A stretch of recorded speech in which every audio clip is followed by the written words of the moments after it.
troviamo presso l'azienda agricola sperimentale Valle Vecchia di Veneto Agricoltura a Caorle, in provincia di Venezia, dove quest'oggi si tiene un incontro di conclusione del progetto europeo Interreg Italia-Slovenia Biodiversity, con al centro le api e il mondo delle api.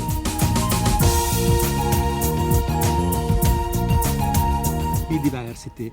Le api ringraziano. Sì, le api dovrebbero ringraziare perché tra gli obiettivi del progetto c'era un sistema di monitoraggio oggettivo per stabilire se le api stanno bene, se ci sono problemi in certe zone e questo obiettivo è stato raggiunto. Abbiamo visto come le arnie elettroniche che sono state utilizzate possano continuamente dare dati affidabili per capire lo stato di salute delle api.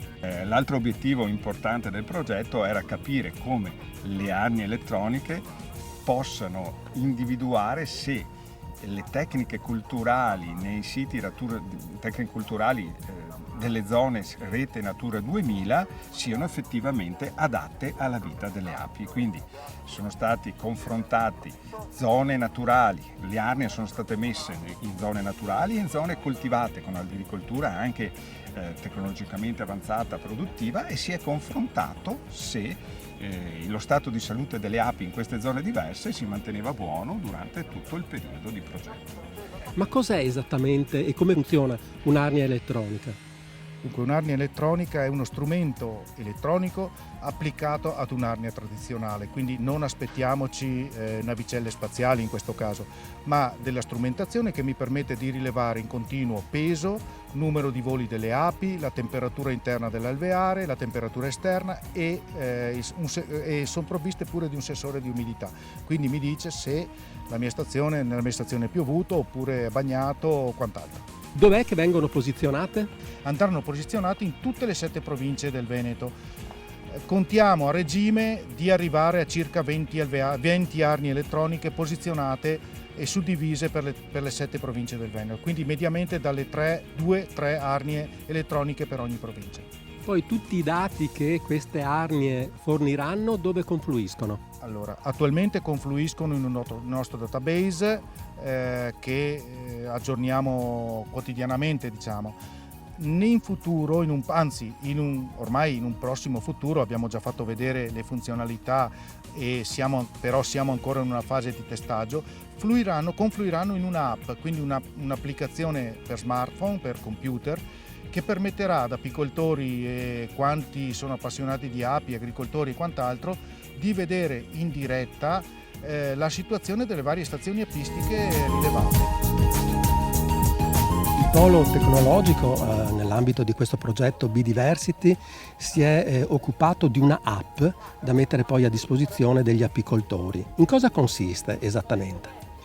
Il polo tecnologico segue le attività produttive nei loro percorsi di digitalizzazione. In questo progetto sviluppa un'app che riceve dati dalle arnie elettroniche e permette 2 tipologie di gestione da remoto delle arnie e dei siti pilota. Per il singolo apicoltore, permettendo di verificare peso dell'arnia, il contavoli, la mortalità e una serie di fattori e variabili che vengono inserite anche manualmente, e dall'altro canto permette all'ente pubblico, gestore del settore, quindi Consorzi per il Friuli e l'Agenzia regionale per il Veneto, di zonizzare e verificare quali sono le problematiche a livello di area vasta.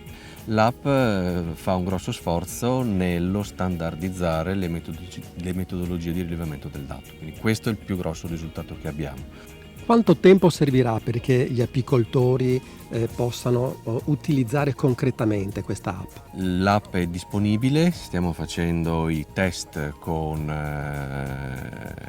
i singoli apicoltori, in qualche settimana sarà disponibile. Molto dipende comunque dalla propensione del singolo a affrontare un percorso di digitalizzazione in azienda e quindi dal modello di business che adotta. Il gruppo di lavoro dell'Università di Udine si occupa da molti anni di attività agrozotecniche inserite in contesti di alto valore naturale, tra parchi e anche la rete Natura 2000, la montagna, perché effettivamente il problema della multifunzionalità dell'agricoltura è un problema importante.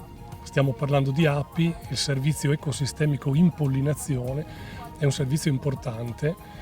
La biodiversità è importante per le api sono importanti per la biodiversità perché forniscono questo importante servizio. È del tutto evidente che l'Italia in particolare, ma anche in Europa, così i problemi dell'autosufficienza alimentare sono problemi importanti. Adesso c'è una guerra che li ha esasperati, ma diciamo che noi in Italia non arriviamo ad avere il 40% di autosufficienza sul grano tenero, siamo sotto il 50% per la carne. E oggi tutti hanno capito che autosufficienza vuol dire anche libertà per certi versi, quindi su questi equilibri. Poi aggiungo e chiudo che il nostro è stato un focus su prati e pascoli all'interno di queste aree, perché i prati e pascoli sono legati alla zootecnia e quindi capire come i vincoli nella gestione dei prati pascoli legati alla biodiversità incidano sul valore dei foraggi è una cosa importante, e questa gestione deve essere anche non solo legata alla qualità del foraggio, ma anche alla possibilità dei pronubi di trovare le fioriture necessarie in certi periodi dell'anno, e su questo abbiamo lavorato. Il progetto Biodiversity è un Interreg Italia-Slovenia e uno dei soggetti è BSC di Krani. Qual è stata l'esperienza della vostra agenzia? Najprej moram reči, da sem zelo vesela, da smo bili del tega projekta. Najprej sem zelo vesela, da smo prvič kot regija Gorenjska vse naše občine imeli progetto che tratta il tema della biodiversità e dell'apicoltura, e non da ultimo anche la conservazione e la preservazione dell'ambiente e il miglioramento dell'agricoltura. E con noi nell'ambito del progetto hanno collaborato, a parte i partner italiani, anche la facoltà di Ljubljana, e infatti questo progetto punta proprio sulla conservazione della biodiversità, che credo sia un elemento fondamentale proprio nella vita attuale.